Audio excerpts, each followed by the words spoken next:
Барлығын сәлем, сіздермен бірге Модерн Толқын. Қалдарыңыз қалай? Иә, мен жоқ болып кеттім. Көріп тұрғаныңызда қайтадан оралдым. Енді точно оралдым. Уәде.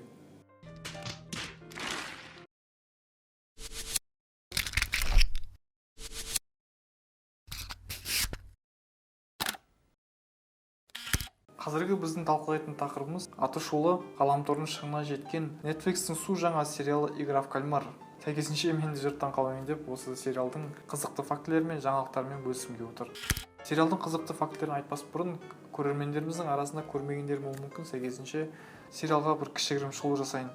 Сюжет бойынша 456 адам осы ойынға қатысады. Ойын 6 раундтан тұрады. 6 раундтың бәрін жеңген тек бір адам 45 миллиард вон ұтып алады. Шоуда ойынға қатысуға өмірлік барлық салаларынан 456 адам шақырылды делінген. Шын мәнінде ойыншылар ретінде 456 адам ойнайды. Авторлар көпшілікке арналған компьютерлік графиканы қолданбаған. Сериалдың танымалдылығы соншалық сапек рөлін ойнаған актриса Хон Йон Чокқа 10 күнде 10 миллион адам тіркелген, ойлаңыздар. Сәйкесінше осы беделдіктің арқасында Хон Йон Чок Луи Виттонның амбассадоры болды. Режиссер бала кезінде ойнаған ойындарынан шабыт алған айтты.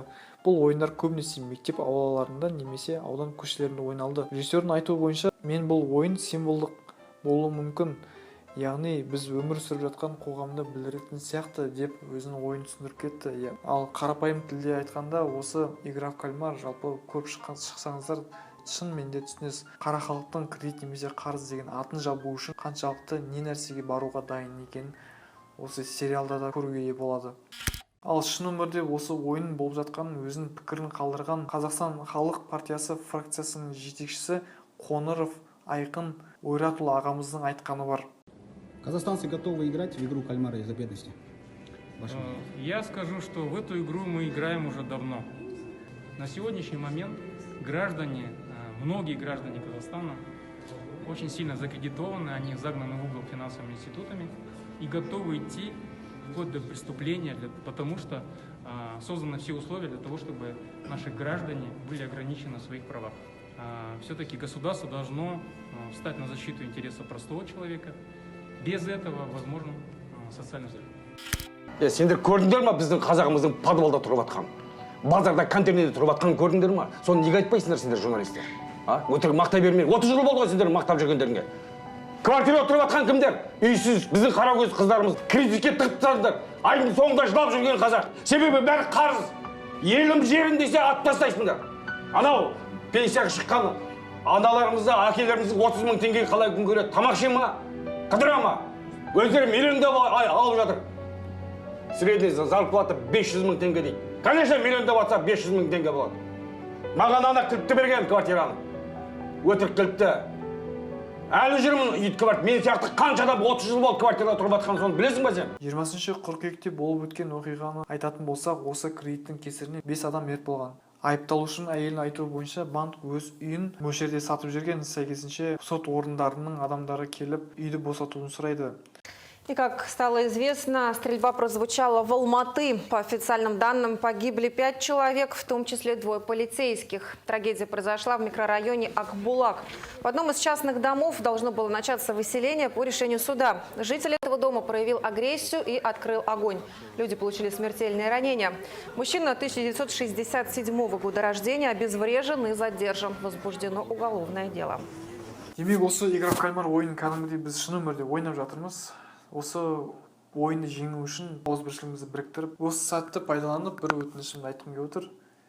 Яғни маған ақша керек. 20 миллион керек деп айт, көзіме қарап айт деді. 20 миллион керек маған.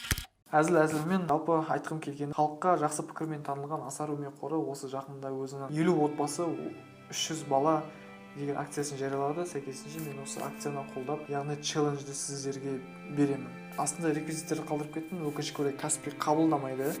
Каспимен төлеу үшін платежи разделіне барасыздар.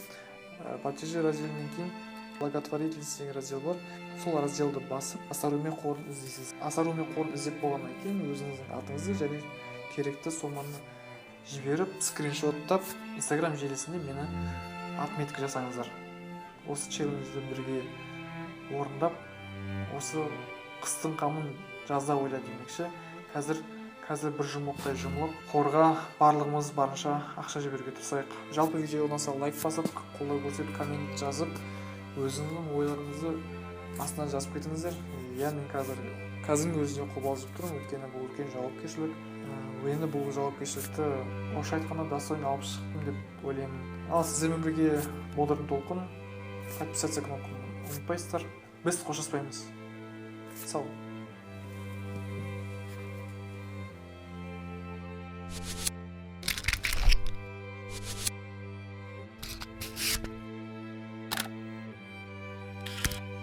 От каждого, кто смотрит это видео, зависит судьба 50 многодетных и малоимущих семей, а это примерно 300 детей. Они теснятся в крошечных домиках вдали от школ и больниц. В этих семьях есть и дети с ограниченными возможностями. Зима уже близко, и это сильно усложняет их положение.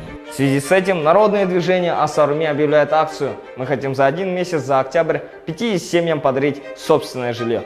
Мы с вами ежемесячно заселяем 25 семей в их дома. Неужели мы с вами не осилим еще 25 семей?